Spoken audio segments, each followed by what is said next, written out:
ఇక హైదరాబాద్ మహానగర పరిధిలోని పేరొందిన ప్రైవేట్ కార్పొరేట్ టెక్నో స్కూళ్లలో దోపిడీ పర్వం మళ్లీ మొదలైంది. నూతన విద్యా సంవత్సరం ప్రారంభానికి మరో 2 వారాల సమయం ఉన్నప్పటికీ ఆయా విద్యా సంస్థలు ముందస్తు అడ్మిషన్ల పేరుతో భారీగా వసూలు చేస్తున్నాయి. ఫలితంగా సామాన్య మధ్యతరగతి పిల్లలు అత్యున్నత ప్రామాణిక విద్యకు దూరం కావాల్సిన పరిస్థితి నెలకొంది. అధిక ఫీజులకు అడ్డుకట్ట వేయాలని తల్లిదండ్రులు, విద్యార్థి సంఘాలు డిమాండ్ చేస్తున్నాయి.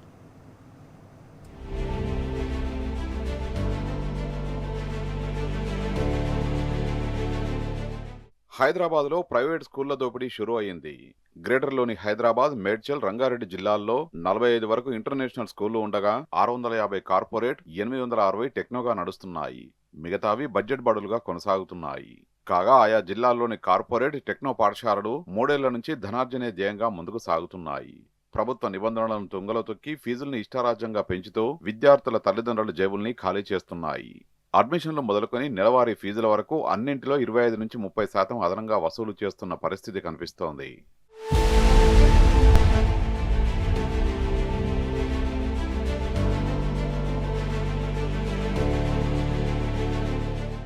గచ్చిబౌలిలో ఓ పేరొందిన అకాడమీ పేరిట నిర్వహిస్తున్న ఇంటర్నేషనల్ స్కూల్లోని ఫీజులు తల్లిదండ్రుల్ని హడలెత్తిస్తున్నాయి.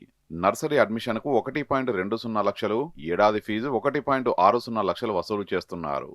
కాగా కొండాపూర్లో ఇదే పేరుతో కొనసాగుతున్న పాఠశాలలో నర్సరీ అడ్మిషన్కు 1.50 లక్షలు, ఎల్కేజీకి 2 లక్షలు తీసుకుంటున్నారు.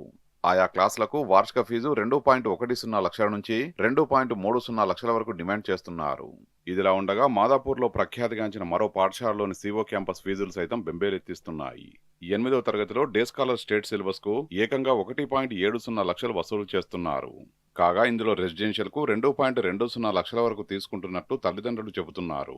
బడ్జెట్ పాఠశాలతో పోల్చితే 50 నుంచి 60% ఫీజులు అధికంగా ఉన్నాయని ఆవేదన వ్యక్తం చేస్తున్నారు.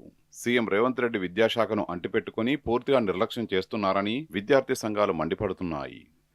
తెలంగాణ రాష్ట్రంలో ప్రైవేట్ కార్పొరేట్ విద్యా సంస్థలు రానున్న విద్యా సంవత్సరం ప్రారంభం సందర్భంగా ఇష్టారాజ్యంగా వివరిస్తూ ఇష్టారాజ్యంగా ఫీజుల దోపిడీ చేస్తా ఉన్నా ఇలా విద్యాశాఖ అధికారులు ప్రైవేట్ విద్యా సంస్థల్లో ఫీజుల దోపిడీ అరికట్టడంలో పూర్తిగా వైఫల్యం చెందుతా ఉన్నారు. ప్రైవేట్ విద్యా సంస్థల్లో ఫీజుల దోపిడీ అరికట్టడంలో సీఎం రేవంత్ రెడ్డి విద్యాశాఖ మంత్రి పూర్తిగా వైఫల్యం చెందాడు.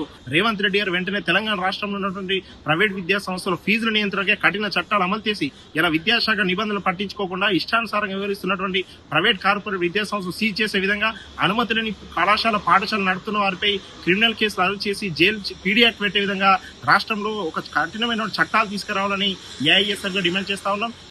గ్రేటర్లోని ప్రైవేట్, ఇంటర్నేషనల్, కార్పొరేట్, టెక్నో స్కూళ్లలో ఫీజులు పెంచి ఏటా 200 కోట్ల నుంచి 300 కోట్లకు పైగా వసూలు చేస్తున్నారనే ఆరోపణలు వినిపిస్తున్నాయి.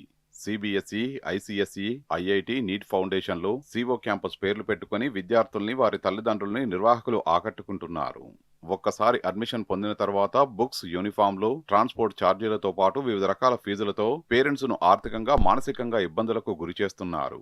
ఇదిలా ఉండగా సివో క్యాంపస్ లో చేరిన తర్వాత మెరిట్ స్టూడెంట్లను ఒక బ్యాచ్ లో వేసి మిగతా వారిని ఇతర బ్యాచ్లుగా చేస్తూ బోధనలు అందిస్తున్నారని, తద్వారా కొంతమందిపై మాత్రమే టీచర్లు దృష్టి సారించి తరగతులు చెబుతున్నారని పలువురు తల్లిదండ్రులు వాపోతున్నారు. భారీ ఫీజులకు తగినట్లుగా పలు సివో క్యాంపస్లలో బోధనలు ఉండడం లేదని విద్యార్థి సంఘాల నాయకులు ఆగ్రహం వ్యక్తం చేస్తున్నారు. రాష్ట్రంలో ఉన్నటువంటి ప్రైవేట్ కార్పొరేట్ విద్యా సంస్థలు ఇష్టానుసార ఫీజులు పెంచుకుంటూ విద్యార్థి తల్లిదండ్రులపైన ఆర్థిక భారం మోపుతా ఉన్నారు.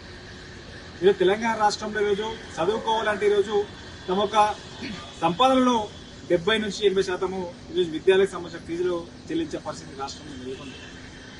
తెలంగాణ రాష్ట్రం సాధించుకొని 12 సంవత్సరాలు అవుతున్నా కూడా ఈ తెలంగాణ రాష్ట్రంలో ఫీజుల నియంత్రణ అమలు చేయకుండా ఈరోజు ప్రభుత్వాలు అనేది ఈరోజు నిర్లక్ష్యంగా వ్యవహరించడం వల్ల ఈ రాష్ట్రంలో ఉన్నటువంటి మధ్యతరగతి కుటుంబాలకు చెందినటువంటి విద్యార్థులు, పేద విద్యార్థులు ఉన్నత విద్యకు దూరమైన పరిస్థితి తెలంగాణ రాష్ట్రంలో ఉన్నది. ఈరోజు విద్యాశాఖ మంత్రి రేవంత్ రెడ్డి గారు సాక్షాత్తు ముఖ్యమంత్రిగా కొనసాగుతున్నటువంటి సందర్భంలో అయినా కూడా ఈ రాష్ట్రంలో ఉన్నటువంటి విద్యారంగ సమస్యలు పరిష్కరించడంలో వైఫల్యం చెందుతా ఉన్నారు. గ్రేటర్లోని ప్రైవేటు పాఠశాలల్లో ఫీజుల నియంత్రణ కమిటీలు లేకపోవడంతో కార్పొరేట్, టెక్నో యాజమాన్యాలు ఇష్టారాజ్యంగా వ్యవహరిస్తున్నాయి. ప్రతి ఏటా 20 నుంచి 30% ఫీజులు అదనంగా పెంచుతుండటంతో సామాన్య, మధ్యతరగతి తల్లిదండ్రులు ఆర్థికంగా చితికిపోతున్నారు. ప్రభుత్వం తక్షణమే స్పందించి ప్రతి పాఠశాలలో ఫీజుల నియంత్రణ కమిటీని ఏర్పాటు చేసి అధిక ఫీజులకు అడ్డుకట్ట వేయాలని విద్యార్థి సంఘాలు డిమాండ్ చేస్తున్నాయి.